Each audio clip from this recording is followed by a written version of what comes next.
Welcome, everyone. Welcome back from your break. If you're joining us for the first session today, welcome back. This is our second session, but I realize that some of you might just be joining us for the second one. It is my privilege to welcome you to our session, which is entitled Owning Your Identity, Defining Yourself as a Patient Partner. I would like to hand over to my compatriot from Africa, Uganda, Edith Mukantwari, who will moderate our session too. Over to you, Edith and Logan. Thank you very much, Kwanele. Welcome, everyone. Good afternoon, good morning, good evening, depending on where you're watching us from. Thank you for joining us. This is an exciting opportunity for us to be in a space curated by patients, for patients, and I'm really excited to be part of this. My name is Edith Mukantwari. I'm from Uganda. I sometimes identify as a patient, sometimes I identify as just a fun person. So it changes depending on what mood I'm in. So I'm excited to be here. I am really excited to meet a host of different people with lived experience doing amazing work in their different spaces, because I realize that we tend to be packaged in one basket, like you're a patient and that's it. But beyond being a patient, we are so much more. And I'm excited to unwrap what that means for each of us. I would like to take a moment right now to allow my panelists on the panel to really introduce themselves. And I'm going to take it alphabetically. So I will start with Mr. Logan Wong. Hi, my name is Logan, and I've been a patient partner for almost 10 years now, and I identify as a wheelchair user and someone with cerebral palsy and autism, and I'm happy to be here today to speak to the duality of my roles within research and also as a patient partner. Thank you, Logan. I will pass it on to Maalvika. Hi, everyone.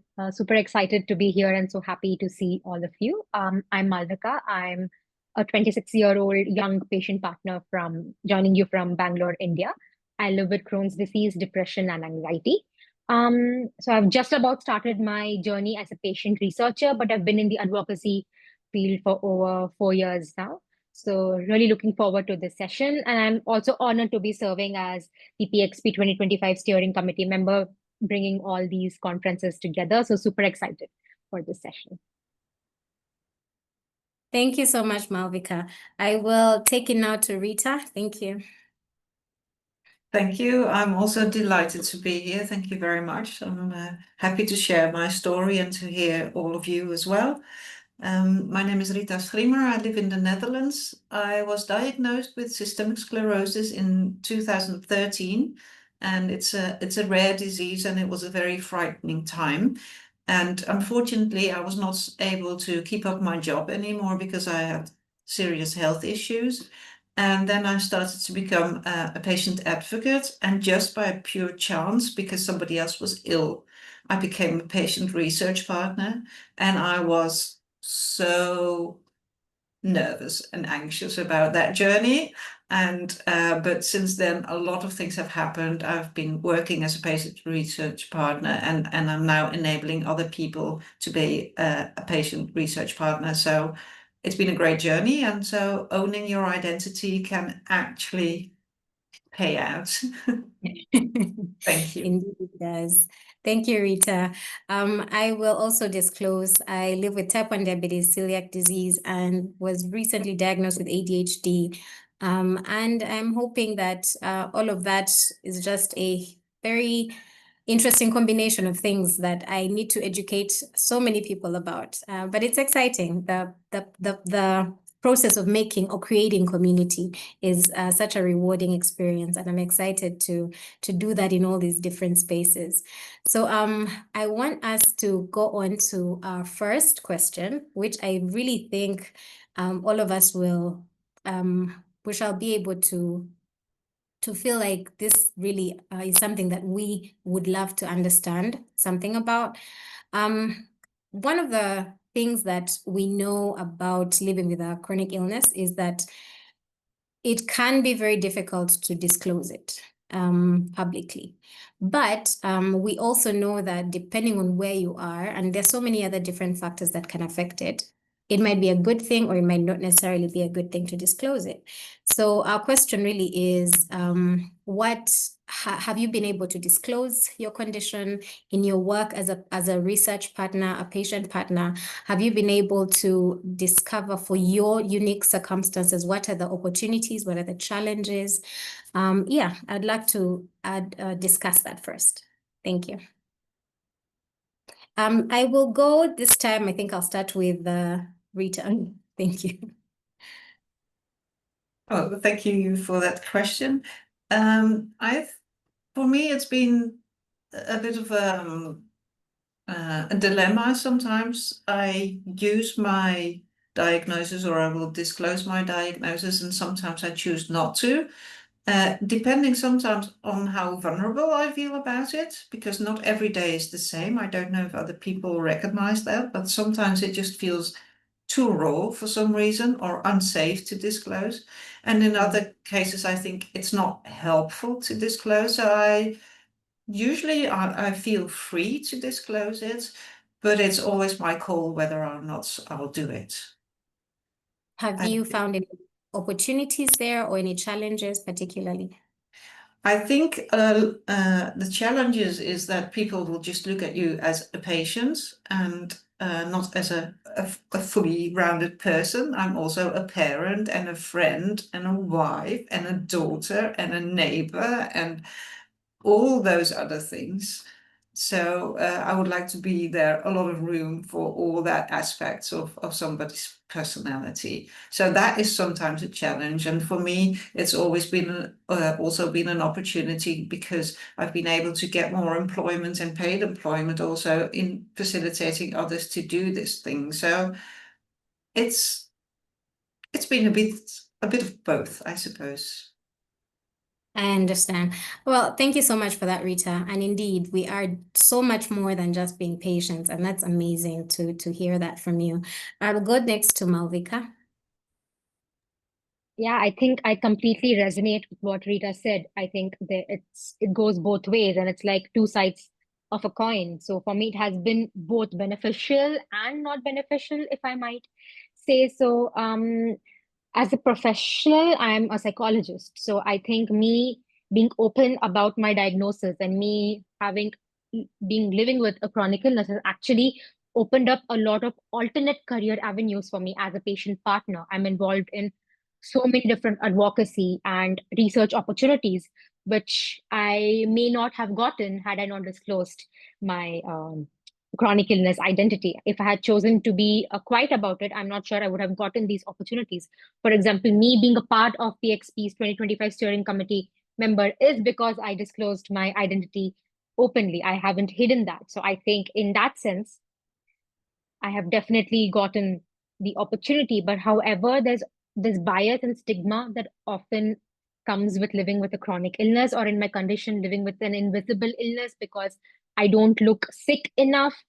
I don't look disabled enough because my illness is not seen outside. So often I hear things that maybe this is just for attention. She's not actually sick. And sometimes you let go of opportunities because as it is, as a young adult, you're viewed as someone who wouldn't take too much responsibility, somebody who would run away at the first sight of, conflict, or the Gen Zs were termed as a lazy generation. And to add to that, if you disclose your chronic illness, then you're viewed as a liability. You'll be like, they might just say they are sick. They would not continue with these research projects and things like that. So I've also been let go of a lot of opportunities because of that. But despite that, I would still choose to be open about it, because I know I'm helping so many other people by talking about my experiences. And I don't know, it feels empowering when you are able to help others in that position. So I think two sides of the coin. It's your devil to choose at the end of the day, I feel. Yeah. Yes, indeed, for sure. There are two sides to every coin. Thank you so much, Maalvika. Logan, would you like to add your thoughts? Sure, similar to Maalvika, there's parts of my identity that are invisible, and then there's parts of my identity that aren't. So sometimes I don't have a choice whether or not to disclose because it's quite visually obvious. And I would say that it has given me more opportunities specifically within the research space, which I'm grateful for because I think I really found a home within research. But at the same time, like I am really distinctive in terms of language and how I use language, even though my disability, at least one of them, is visible. Maybe not virtually, but so that's a benefit that like in virtual work, like I get to be not just a disabled employee, for example, but I found that it's helpful in terms of finding different opportunities within research specifically to do with the disability research space and yeah. Thank you so much, Logan. For sure. I love how you said, I found a home in research. And I think a number of us can actually relate to that. I think it's important for us to find a space where we do actually belong, where we contribute. And I'm excited for you that you found that place in research. What would you really talk to other patients about disclosing this as part of maybe a research role? Would you advise them to disclose? Would you not advise them to disclose? What could be the risks? What could be the benefits? We've talked about some opportunities and challenges, but there are also some risks and benefits to doing so. And then we also want to know, what kind of instances would you disclose? What kind of instances would you choose to hold back and not disclose your condition or conditions? So those are three questions, literally. But in short, what would you advise another, maybe let's say a peer who is interested in joining research? Would you advise them to disclose or not disclose? What would be the benefits or the risks that you would talk to them about? And last but not least, what are the instances where you choose to disclose and the instances where you choose not to disclose? But in addition to that, I'd just like to let our viewers know that we can add our questions into the Q&A, whatever questions you feel like you want to ask our panelists today. We'll have a moment after the second question to really dive into a few Q&A. Thank you. I will go with, I think, Maalvika this time. So, to answer your first question, if choosing to disclose or not to, what would I talk to my peers about it who would want to get into this field? I think it's a very personal decision. I don't really think I could suggest either or. I can only talk about my experiences, but also in a way that it doesn't influence their decision, because I think disclosing your chronic illness identity is a very personal choice, and nobody should be forced to do that, because I don't think anybody anywhere can force you to talk about your medical history. It's not required anywhere, even in employment stages. They can't really ask you to disclose your medical history. It's not legal, but that is something I would not say yes or no to anyone that I talk about, because I just feel I have to give that choice to them. It feels very personal for me to suggest anything in that, but I can talk about my experience. Especially if I have to talk about coming from India, there's still a long way to go in terms of patient engagement in research, because at first, the moment you disclose your identity, most often than not, you are not considered for the role, or you're not considered for things in India. So knowing that, I'm not really sure how I would suggest to someone disclose or not disclose your identity, because India has a long way to go in this instance. But for me personally, it did work out because it gave me an alternate career in patient engagement and in advocacy and research. But my professional side of the career does face a lot of problems still because of me disclosing my identity. I've had to let go of a lot of mental health opportunities. So knowing that as well, I think it's a very dicey situation. I'm not really sure what exactly I would tell people. I wouldn't recommend either or to them. I would leave it to them. I would Yeah. always be of support to them if they need my help, but I cannot make that decision for them or suggest. I think you had Yeah. another question, if I'm not wrong. The in that question, sense. the other two questions is about disclosing. What are the opportunities of disclosing or challenges of disclosing? But we've already kind of talked about that a little bit. The risk, no, sorry, we talked about what are the risks and the benefits. And then we also wanted to understand what instances would you disclose and what instances would you not choose not to disclose? So instances where I would personally choose to disclose is if that particular role is definitely looking for lived experience expertise, then I would disclose, because that's where you bring in your lived experience expertise. And there it makes sense to disclose your identity, because that's the whole crux of that opportunity. And also in situations where I would need peer support, or I would want to interact with other individuals with a chronic illness, then I would disclose my chronic illness. But if it is if I'm other than that, I don't think I would see. I'm someone who would openly disclose my chronic illness identity, because it's a part of me, and for me it doesn't impact it as much, but I can't say that for a lot of other people. So if a particular role is looking for lived experience, then definitely they're not going to they won't have a stigma against you for your chronic illness. So in that situation, I would encourage people to disclose their identity. Thank you for that, Maalvika. Yeah, for sure. There are instances where you actually can benefit from disclosing. And if they do want lived experience, that might be a strength. It might be looked at as a strength rather than a weakness. Thank you for that. Rita, would you like to go? Sure, thank you. I agree with a lot of what Maalvika's already said.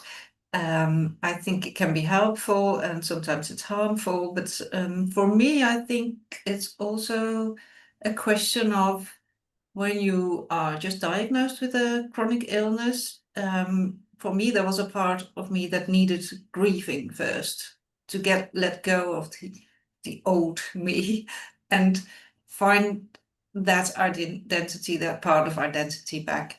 And I think after that was more or less healed, whatever that may mean, and if there's really ever such a thing. But that helped me in disclosing. So, and that's maybe the same as what I said in the beginning of the webinar, is that sometimes you feel vulnerable and then you might not disclose.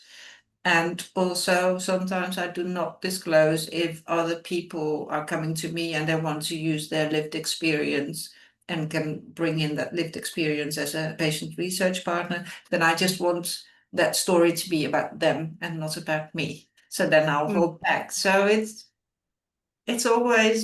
very much dependent on context, on how you're feeling, what you want the other person to feel. So it varies from person to person person to and person and day to day and context to Yeah. context. Yeah, I think for me that's the way how I perceive it.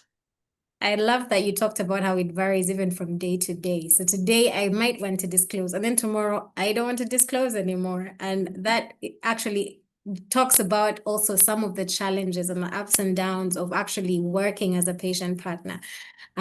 Okay, so Logan, would you like to add your voice to this? Sure. Similarly, I agree with everything that's been said already. And going back to what I said about like being really conscious about the language I choose when I disclose, I think that gives me a lot of choice and a lot of control over how it's perceived by the other person.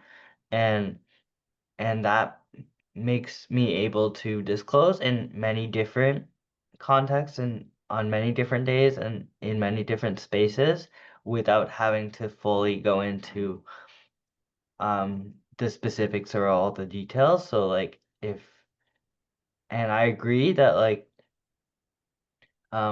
there are certain opportunities that ask for lived experience, and that's when I do go into detail, but then I would also suggest that if someone is unsure, then they can be as vague or as specific as they want to be.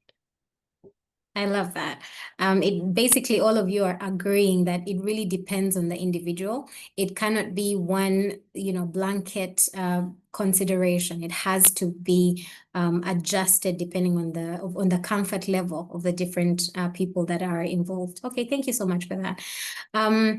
I would like to go to our second question. I do not want us to lose time. So the second question is, how do you feel that your lived experience has either helped or hindered your professional roles as patient partners?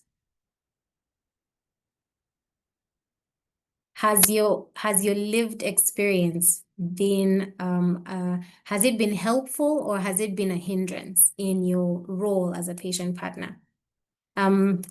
This time, I think you choose who goes first. Yeah, I think I'd like to talk about also our roles beyond our patient partner roles, because obviously I can only speak for myself, but like I've become a patient partner because of my lived experience, and in that sense, it is helpful, and I've again found a space there that I can share my experience and hopefully support others to do the same.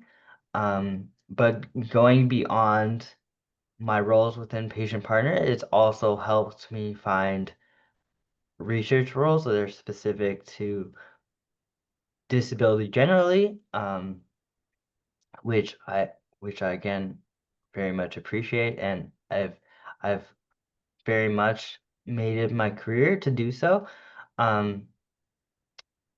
That being said, the patient partner side of it has been more of like a passive income, and then for my regular employment, I do use my lived experience, but I'm not at disclosing as often as I would in patient partner spaces. But it has been helpful in both ways, but then also like it depends on which on the stage of stage of employment that I'm in. Like for example, I would not necessarily disclose in an interview, because that could hinder my ability to get the position.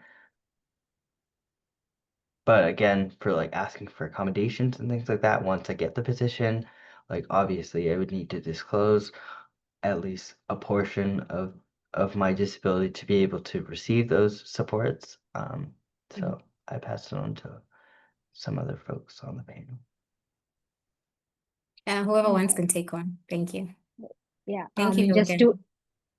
to echo what Logan said, talking a bit beyond being patient partners, Maalvika before her lived experience of Crohn's and Maalvika after her lived experience of Crohn's, it feels like two different individuals. I think in my profession, when as a psychologist, where I'm dealing with others' mental health, I have become a much more empathetic and inclusive person in my profession, because I'm not able to exactly understand what others may go through, but I still, to a large extent, can put myself in their shoes because I myself have gone through a lot of things. But when it comes to things like research and being patient partners, especially on topics such as chronic illness, there's also this bias, or for me, there is this fear of re-traumatization, because our chronic experiences with chronic illness could be so similar that you are taken back to what you had to deal with earlier. So that does form a sort of bias, and that does have this. There's also this chance of re-traumatization. So I think that's where it becomes a little tricky having this lived experience. But I'm able to go beyond that because it has just given me so much strength and resilience and has just made me so much more empathetic, so that I'm able to take the time out for myself. And as Logan said, I'm able to ask for accommodations because I'm used to living with this for so long. I think you finally learn to take a stand for yourself and you learn to ask, because until you ask, you won't get things. That's how the world is right now. So I think it Yeah. has really helped me in that way. But yeah, I think it has made me a better person, definitely. But there's always still a fear when you're involved in research spaces discussing chronic illness. Fear of re-traumatization and fear of that bias is always there. Yeah, I hear you, Maalvika. I hear you, especially on the part where you said they are, you have to figure out for yourself really where your boundaries lie, where your boundaries are, and then also advocate for yourself where it's necessary. So thank you for that. I think Logan said something about which was I found so important, that you can have a patient partner role in addition to a base like the basic professional role, and that also requires you to bring a different side of yourself to the different roles, and I really appreciate him bringing that up. Yeah, so Rita, would you like to share your thoughts? Yes, well, thank you for the previous comments, because they all are very true. So thank you for that. I have also found one challenge, and that is because I'm not as impaired as other people might be, and so therefore I get asked a lot, and I think my experience is not representative for all patients, so that is a risk. So I will always disclose that my illness is relatively mild at the moment, and I can live with it, and I feel in a sort of privileged position that I don't need the extra money and all the, I'm too blessed to be stressed, as they sometimes say. So I feel fortunate, but that is also a bias. So I will always disclose this to the researchers that would like to work with me. But for me, Yeah. there's always also the challenge that I feel so passionate about this that I might totally overstep all my own energy boundaries and all the the management it takes to live with a chronic disease.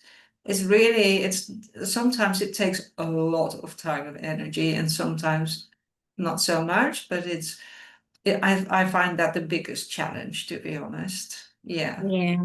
Yeah, I hear you. Thank you so much, Rita. I do want to try and explore a different question, which is how do you, because I think also Logan spoke about this, that sometimes he works in roles that are in disability, and then sometimes he goes into generally a role that goes beyond his own illnesses to basically a role that's more general to disability specifically. And I'm wondering if you have had any opportunities in that way, that you are in sometimes you're involved in research as a patient partner where you're dealing with something you personally live with versus when you're dealing with something you don't personally live with. But maybe you relate to because it's related to some of your own lived experience. Rita, would you like to start? I don't know if you have any responses. I don't have an immediate response, so I'm very happy to hear the others first, if you don't mind. That's okay. Logan, would you like to go? Sure.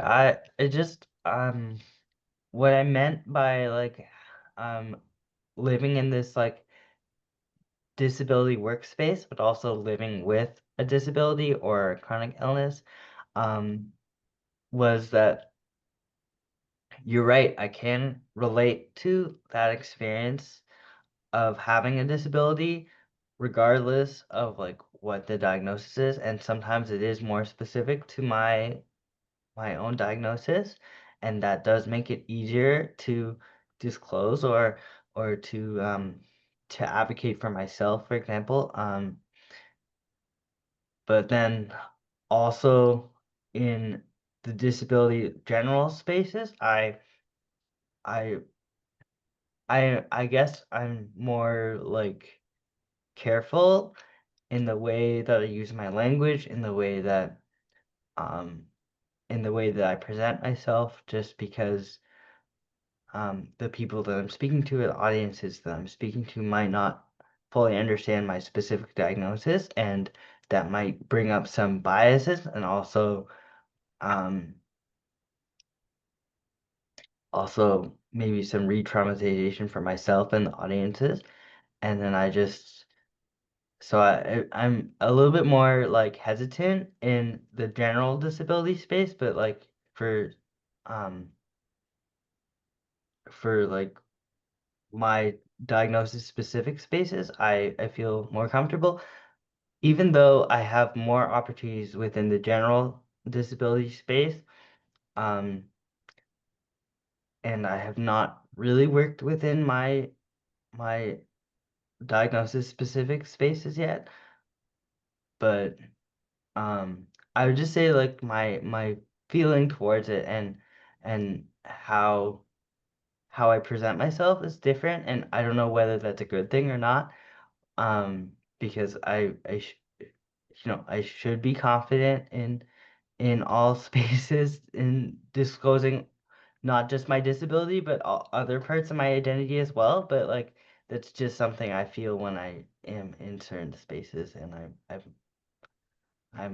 I want to hear from the other panelists to see if they have similar experience. Thank you, Logan. I agree with you, definitely. I think generally the human experience requires that you show up differently for different spaces. So I definitely relate to you showing up differently depending on, first of all, how safe you are, or who the audience is, how comfortable they are with your own language or with your own experiences, and how validating they are of your experiences as well. So I definitely see where you're coming from with that. Thank you. Maalvika, do you have any addition? Yeah, I completely agree with Logan. I am a bit more comfortable in my chronic illness specific space, because then I already know people understand my exact condition, and we're talking on a larger group. I start speaking as though all of them would understand, then I have to just pull myself back and think they might not really know what your condition is. So it's better to speak on a more neutral term. But unfortunately, in India, my condition, my illness is not considered a disability. So for me to be included or involved in a larger disability space would be very rare, because we are often excluded from those spaces because we're not included in the Disability Act. So I have more voices around my IBD, inflammatory bowel disease specific spaces, or rare diseases specific spaces, or autoimmune condition specific spaces. But disability as a whole in India, unfortunately, I wouldn't really be involved as much. So that has been my personal experience. So it has been mainly around autoimmune groups or Crohn's specific groups for me. Yeah, I certainly relate to that. We, as people living with type 1 diabetes, I also live with two autoimmune diseases. It does not really allow you to be part of disability spaces because it's not considered a disability. So I do relate to that. But for example, you gave the example of working in maybe, let's say, digestive spaces. For example, you're talking to patients who live with different digestive conditions, for example. How do you relate with them compared to relating specifically with the IBD community? Because a lot of the digestive, the symptoms are quite similar, which is why even a condition like IBD takes so long to get diagnosed, because you just face a lot of similar symptoms, and our symptoms can often be quite embarrassing, as any other digestive symptoms are. So I think we all do find a common ground there, because nobody else would understand how embarrassing it could be living with this. So I think that helps to break the ice, and you do find a common ground there, and you realize that irrespective of our illnesses, all of us are going through very similar experiences in life, mentally, emotionally, physically. So we are able to be that safe space for each other despite living with different illnesses. So I think that really brings us together. Yeah. Thank you so much, Maalvika. I don't know if Rita has some additions after listening to everybody. Yes, thank you all for sharing and prompting some ideas of my own. I was thinking that in my job, I don't always disclose my disability or my chronic disease. And I've also noticed that people totally forget about it as well. So my job is to enable other people to be a patient research partner and to link them up with the researchers. So the researchers need me, the patient research partners need me. And so I'll try to match them and support the work they are doing. And then all of a sudden, sometimes after a year or longer, people say, I did not know that you had a disease as well. So, which is a good thing in a way, or sometimes not, because I think, okay, then it's sometimes helpful that, you might be struggling a bit. So yeah, so sometimes it's good. So I've noticed that people, yeah, for me, it's quite a large part of my identity, or when I think of myself, when I wake up in the morning, I'm always aware of it. Yeah. For other people, they totally forget about it. I think it's a bit like when you've broken a leg or something and they put it in plaster. It's like that's the memory frame that people have got, like of a disease. Like when the visible plaster or whatever disappears, they just forget about it, which is sometimes helpful and sometimes not. So that's the thing I wanted to add to it. I don't know if it's helpful. Yeah, thank you so much, Rita. You actually bring up a really important part to this as well, which is disclosing to patients versus disclosing to research partners or the researchers themselves. And hopefully sometimes the researchers are also patients. I don't know how common that is, but what's the difference between disclosing to fellow people with lived experience and disclosing to researchers, and how does that allow you to show up differently? Or similarly, could be similarly. You could go, Rita. Yeah. If you have something. Yeah. you might need some You are time, all but happy for me to talk, then I'm happy to talk. For me, it helps sometimes for the patient research partners who feel really shy about becoming a patient research partner, that I can then disclose that I felt the same about 10 years ago. I always tell them that at the time, because it's pre-COVID, we didn't have Zoom or anything like that. So you would have a conference call, right? And I would be sitting at the conference call with like red all over my face and body because of the tension. You see, I was, yeah, it made me feel really anxious because I didn't know. I thought, what do they expect of me? And am I adding anything valuable in this? And there were so many questions. And so when I tell people about this experience, they think, okay, well, she made it through, so maybe I can do it. So for me, then in that case, it's helpful, I hope, at least. And I hope they can find the confidence. Yeah, well, if it helps you also and it helps them feel more comfortable, I think definitely there's some benefit to sharing some of it with the patients and with the researchers. Yeah, definitely. Someone talked about the power imbalance, and sometimes you can feel that quite starkly. So I do understand the different experiences. So thank you for sharing, Rita. I don't know if Logan would like to answer the same question, or we could go to the next question. Which would you prefer, Sure, I Logan? can say something really quickly and then we can move on. Okay. I wanted to mention that like I found that over the years, like once I'm more comfortable with disclosing my other identities, whether that be my race or my gender,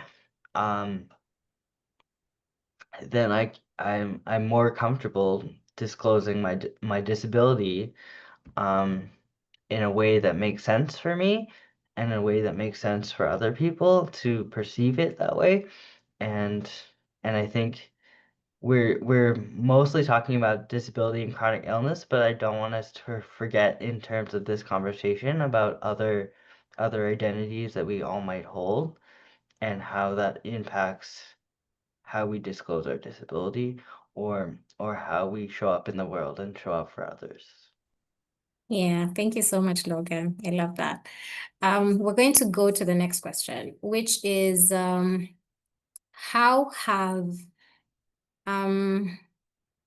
How have you come across your lived experience opportunities to be a patient partner? And it could be in research, but I know that there are also patient partners in policy. There are also patient partners in healthcare. There are patient partners across the board in so many different kind of roles. So the question really is, how have you come across some of these roles and opportunities? And then what skills or expertise has positioned you to take these opportunities? Yeah, and I think I'll start with Maalvika this time. Yeah, so interestingly, I got into advocacy as a patient partner through my healthcare team. At the moment when I was struggling with my diagnosis, they were the ones that led me to this organization called Generation Patient. It's a youth-led global organization for individuals living with chronic illness and disabilities.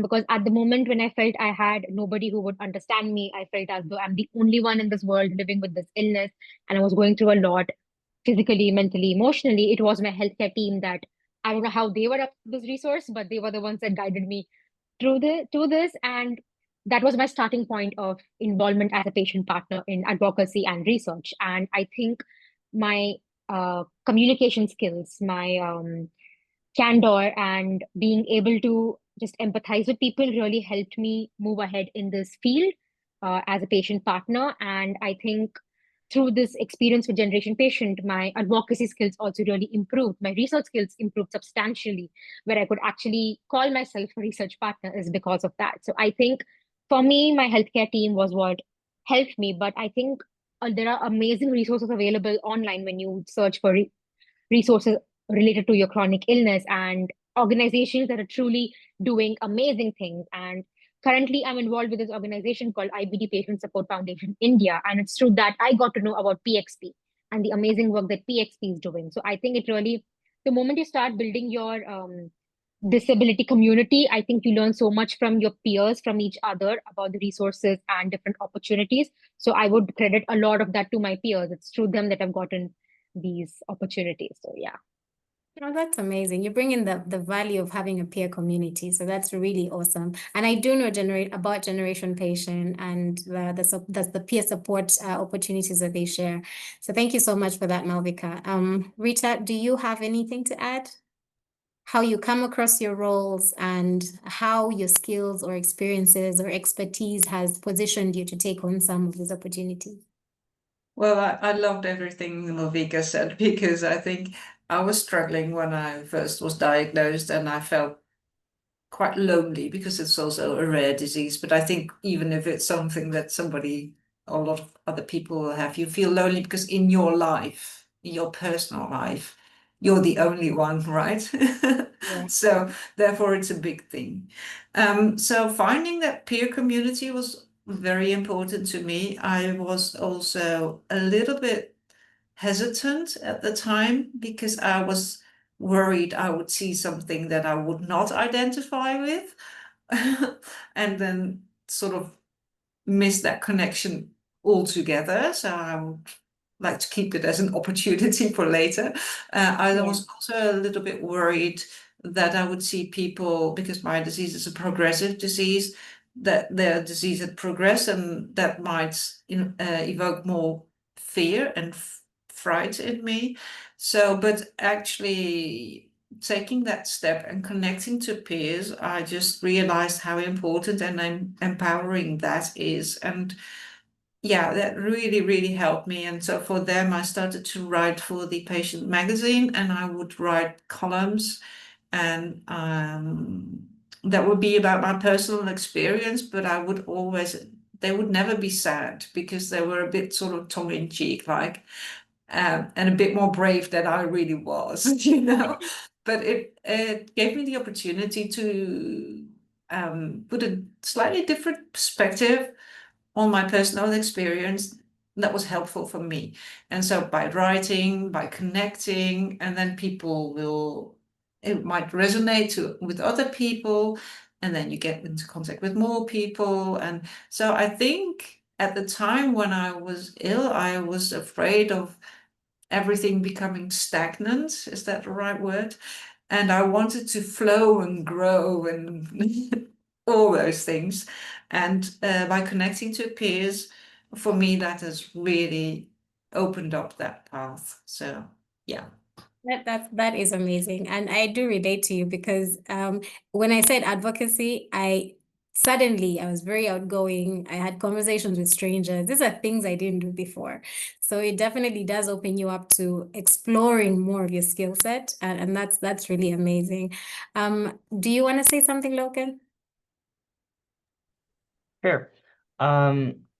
So how I got into this was the rehab center or the hospital that I go to for my appointments as a child had an advocacy group that was for young adults, like teenagers, and then from there it kind of grew into really enjoying this work as a patient partner, as a form of passive income for myself, while I was either in school or had a different job.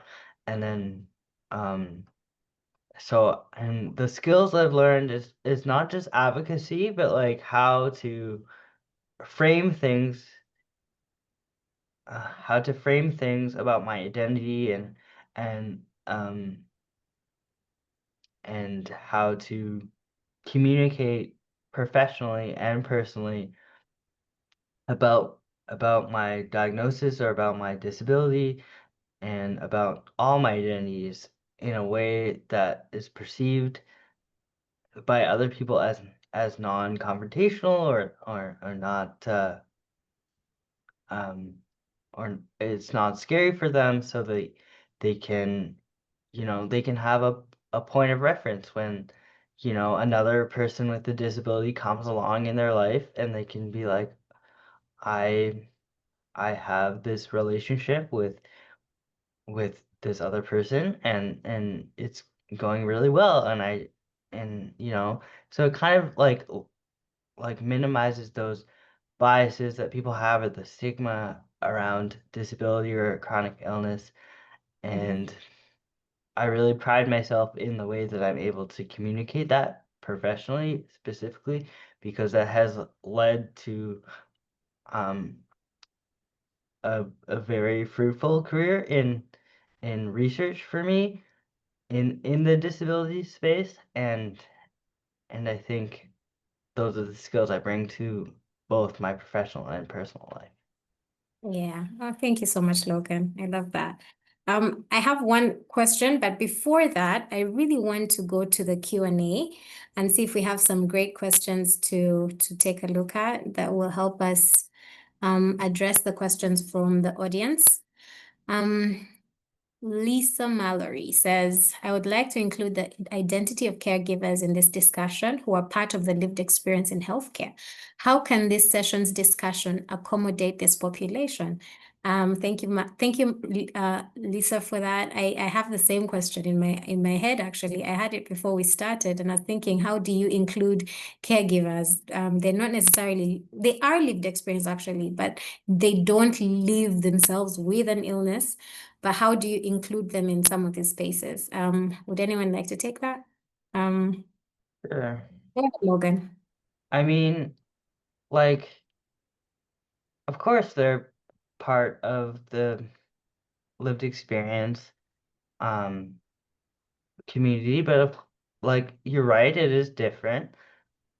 But I think they hold a very important space in this community, in terms of, like, sometimes the people that they care for cannot speak for themselves and cannot advocate for themselves in whatever capacity that is, whether they're nonverbal or just a child, right? So so I think what caregivers have to say about people with lived experience and in this conversation is very important, in terms of giving voice to the voiceless, and making sure that everyone's voice, regardless of severity of disability, is being heard within these spaces and within these conversations. So I think we can't forget to include them.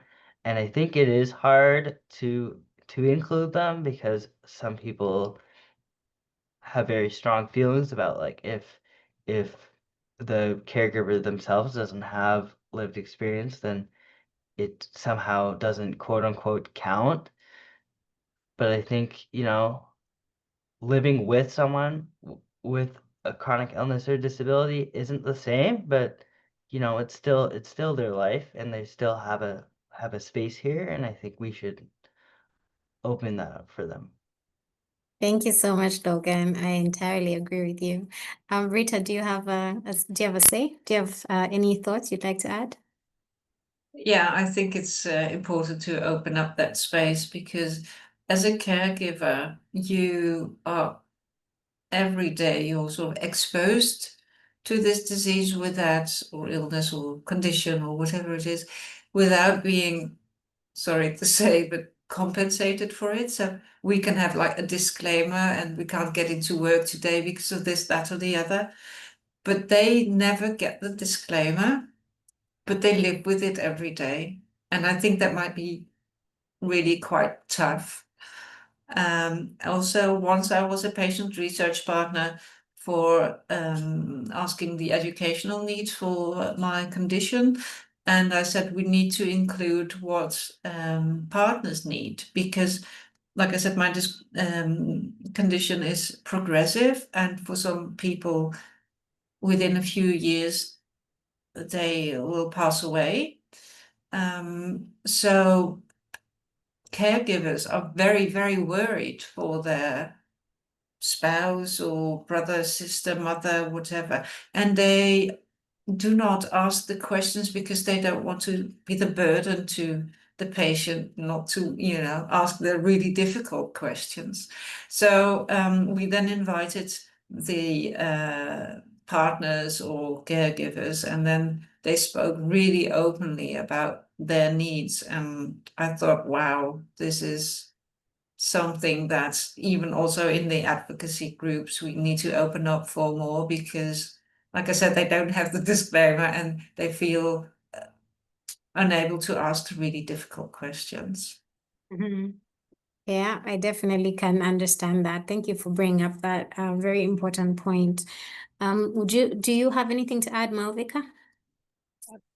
I think with caregivers, especially the caregiver burden and caregiver burnout, their rates are so high that it's crucial to include them in these conversations, because the impact of seeing your loved one falling ill and their health taking a toll on them is not easy for a caregiver. And the rates of caregiver burden, and because of that, their mental health aspects, it's so high. So it's quite crucial to include them in these spaces.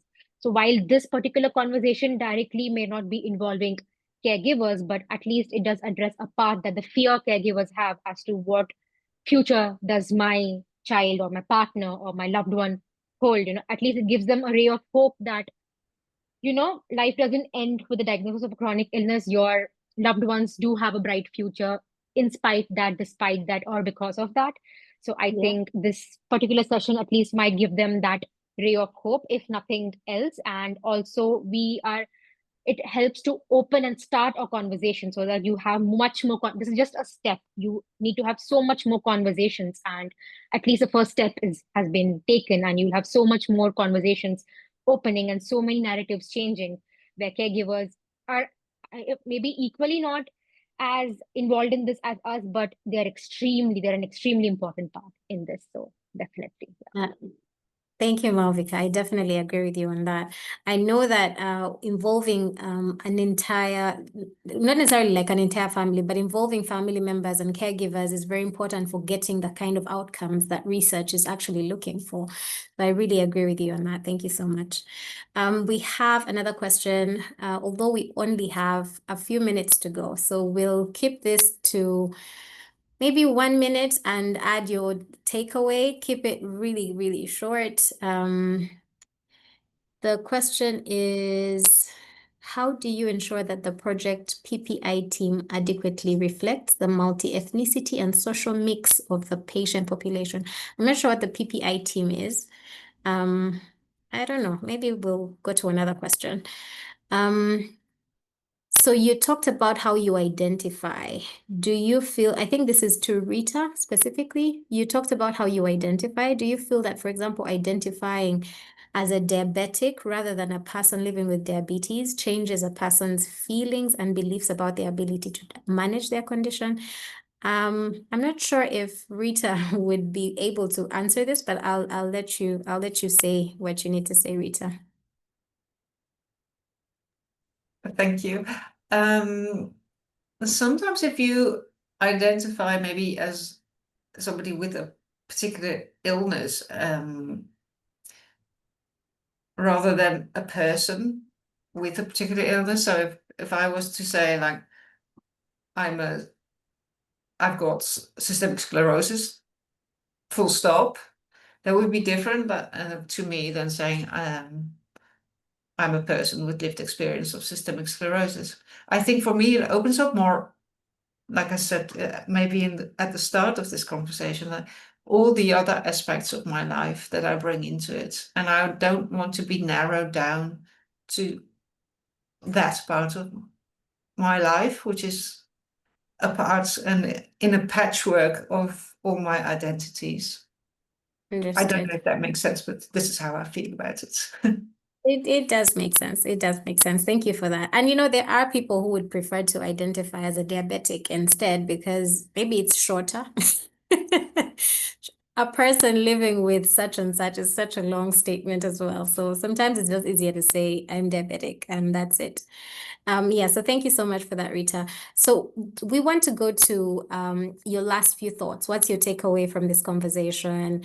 Any last ideas you want to share with the audience? Any lessons that you've learned or something that has, really piqued your mind that you would like to put out there or address or to the audience, or maybe a last sort of like a call to action. I'll give you 1 minute to do that and then we shall close. I think the important thing that comes out of this conversation is that these conversations need to keep happening, and regardless of how you identify and how you disclose or how you feel about your chronic illness or disability, or if you're a caregiver of someone with a chronic illness or disability, these conversations need to keep happening to increase awareness that like Maalvika said, after diagnosis or throughout a person's life, like their diagnosis doesn't stop them from having a future both professionally and personally, and that might not involve patient partnership or research partnership, but just to give people like a ray of hope that, like, if you're struggling with identifying as someone with a disability or with a particular diagnosis, that there are spaces and communities that you can involve yourself in, and it can potentially lead to paid work or a career. Thank you so much, Logan. Amazing last words. Rita, I would go to you next. You're on my screen. I'll keep it really short. My advice would be find your own voice and make it as quiet or as loud as you would like it to be. Thank you so much, Rita. Maalvika? Yeah, I think I resonate with what both of them said. These conversations need to keep happening and they will happen. And it's amazing to be a patient partner. But sometimes it's okay to pause and just take care of yourself. I think what these conversations do is help reduce the stigma around living with a chronic illness or a disability, which is the need of the hour to change the whole narrative around living with these chronic illnesses. But it's always okay to just reflect and pause if it's taking too much of your peace of And- mind and health. So yeah. Yes, I love that last bit, which is take a moment if you need it. It's okay to take a moment. I love that. Thank you so much, our wonderful panelists. Please clap for them. Thank you so much. I would like to give thanks really to the entire team that's been part of organizing this event. It's been amazing. And really just give thanks to us as well to the steering committee. And yeah, thank you so much. And for involving us all and hearing our voices and really listening to us. Thank you so much. I will pass it on to Cornele to close. Thank you.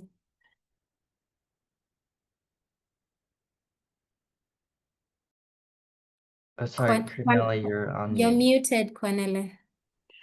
It's 2025 and Cornele still is muted.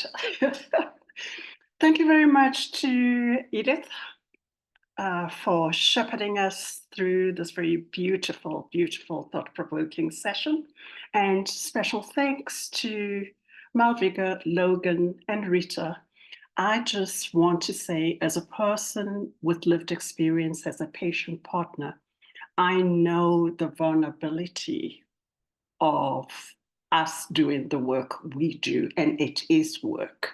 And it is really a personal choice. And even when we have disclosed, even when we fake it and we're very loud like Cornele, the truth is, behind closed doors, we're just most of the time very vulnerable people who need that extra care. So I want to ask the audience to please thank the participants of the panelists for the session for opening their hearts up about the vulnerabilities involved. I noticed that we spoke about caregivers. I just want to gently remind everybody, I know the value of the caregiver, especially in underserved, so-called underserved communities globally, in Africa, the global South, and in rich countries. However, please let's be mindful that the session was specifically about the patient partner. We do need to keep creating these safe spaces for patient partners. And I want to offer a resource. There is something, I see it is temporarily closed at the moment, but there is something called the Rosalind Carter Institute of Caregivers, whose work is specifically to support caregivers. And with that, I would like to invite everybody to please take a 15-minute break, and I look forward to having you right back. Thank you.